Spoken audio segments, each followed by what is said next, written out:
নমস্কার।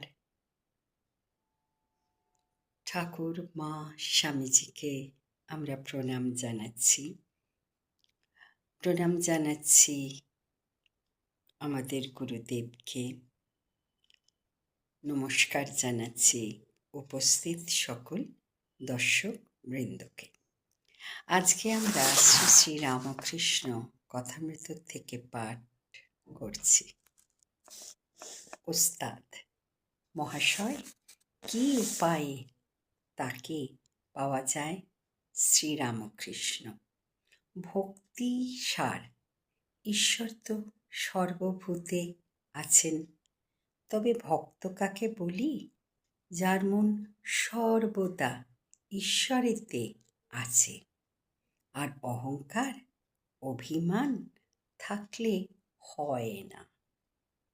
আমি রূপ ঢিপিতে ঈশ্বরের কৃপারূপ জল জমে না, গড়িয়ে যায়। আমি যন্ত্র। কেদার আদি ভক্তদের প্রতি সব পথ দিয়ে তাকে পাওয়া যায়। সব ধর্মই সত্য। ছাদে ওঠা নিয়ে বিষয়, তা তুমি পাকা সিঁড়ি দিয়েও উঠতে পারো, কাঠের সিঁড়ি দিয়েও উঠতে পারো।